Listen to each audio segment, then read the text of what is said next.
Please click on the subscribe button so you get notified when the latest content drops. Now, let's kick it. All right, ladies and gentlemen, now let's get into the last topic of the day. My San Francisco 49ers, who I love dearly, and you all know this. I covered my Niners. Basically, the majority of my podcast last year was covering my 49ers, and I love them. I love them. I love them. I love them. So in this episode, or in today's topic, I'm going to give you two major factors that the Niners need to worry about heading into the 2025-2026 season, in my honest opinion. And it's not the defense, although we have a lot of turnaround. We don't have Greg Greenlaw anymore. We don't have Fufanga. I think Devondre Campbell left. I'm pretty sure we didn't pick up Leonard Floyd. And there's been just a lot of turnaround. Or I think Leonard Floyd might still be there. Don't quote me on that one. But there's just been a lot of turnaround.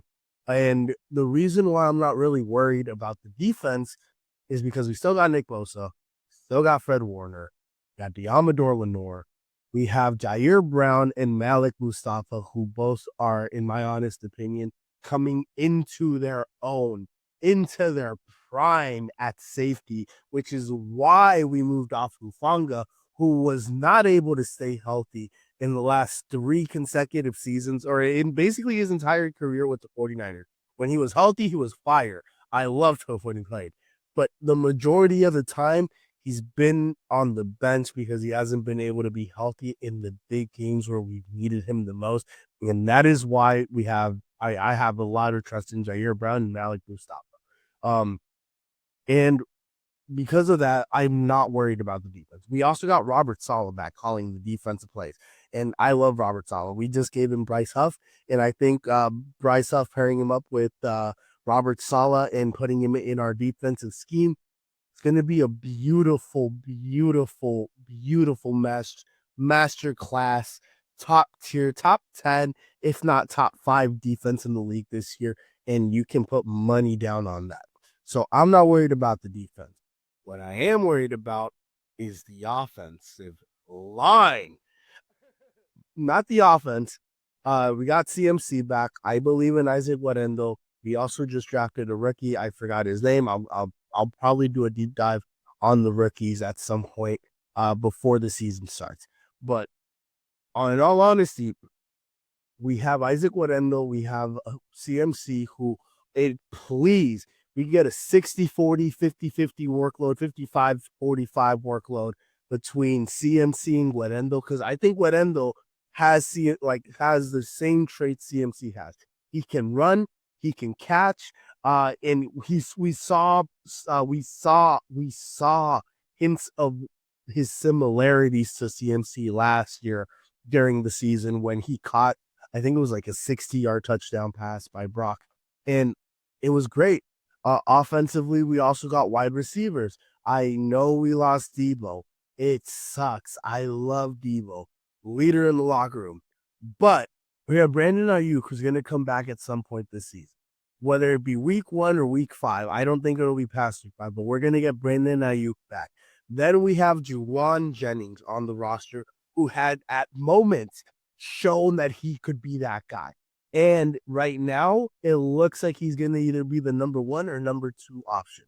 Then we have Sticky Ricky motherfucking Pearsall, who got shot last year, who we drafted in the first round, who this year has the opportunity to showcase what he's about, especially now that Devo's gone. And usually it takes our receivers year 2, year 3 for them to really develop.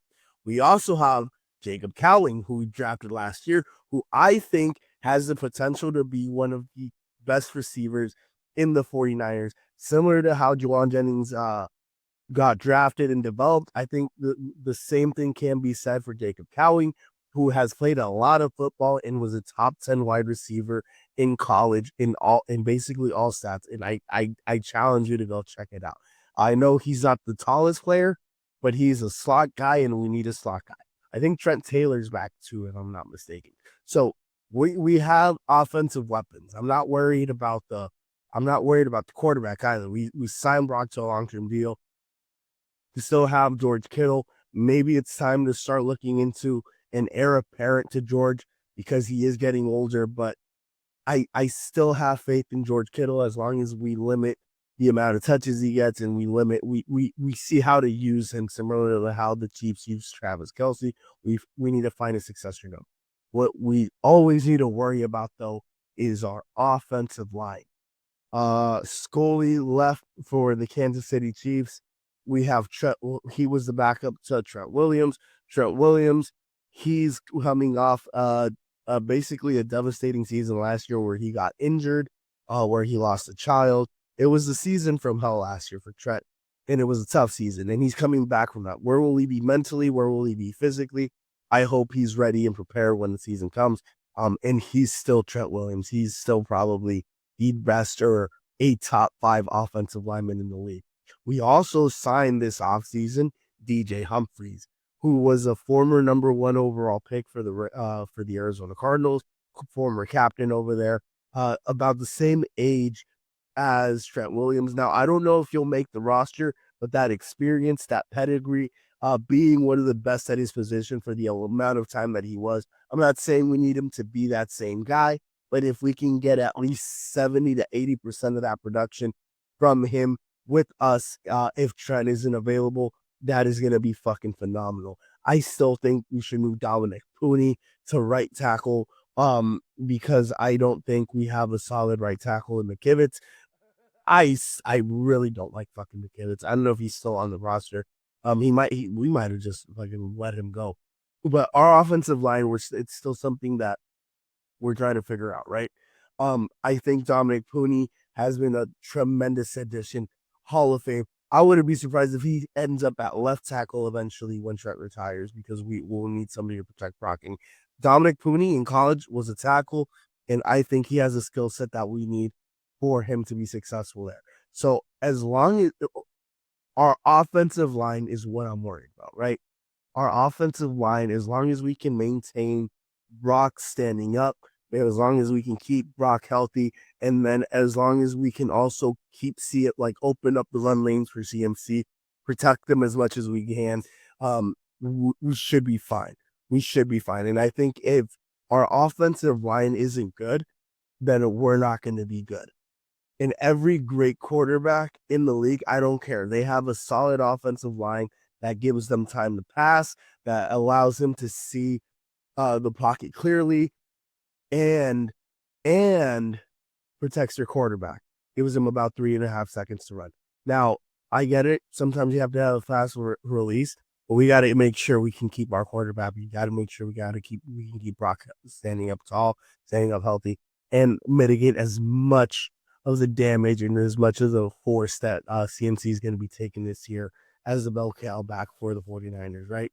And then the second thing is we got rid of Mitch Wishnowsky, who was not the fucking problem. But we kept Jake Moody. Special teams is also going to be like a thing for us, right? Like special teams for us, for some reason, we have not been able to fucking get that right under Kyle Shanahan. And the one player who we should have gotten rid of this offseason, Jake Moody, we keep. Now, will he finally be able to be the kicker that they've predicted him to be this entire fucking time? I don't know. I really don't think so. Like last year, I got so excited when he finally hit a walk-off field goal, and then there was another couple of opportunities, and then he did that walk-off essentially, but either to put us to put us close to a score or to tie it up, and he missed it. And it's just, why are we keeping him around? Like I said, Brady had Gostowski, had Vinatieri, had I think Suck Up, if I'm not mistaken, with the Buccaneers. Peyton had Vinatieri. Flacco even had Justin Tucker, if I'm not mistaken. Oh, and Harrison Buckner on the Chiefs. You need a kicker. It should go quarterback, left tackle, defensive rusher, and then fucking kicker fourth. Because if you don't have a kicker when it's clutch time and you need your kicker, like you need your quarterback to get you 50 yards and put you in the field goal range so you get hit a walk-off, and you don't have that guy that can come in the clutch and hit you that walk-off, you ain't got shit. And we ain't got shit with Jake fucking Moody. And I've said that for the last 2 years. And I am worried. I am beyond worried that we've lost all these key players, and the one player that we should not have on our roster anymore, and Jake fucking Moody, is still there. Maybe he can turn it around. It's unlikely. But when is it gonna come? Hopefully, we look at some kickers during the preseason, give them a shot. I thought the guy that we got, Matthew Wright, the guy that replaced Moody last year, should have been our kicker, because when he got the opportunity, he didn't miss, and he looked fucking better than Moody did in his entire goddamn career in the 3 kicks that he fucking kicked for us, right?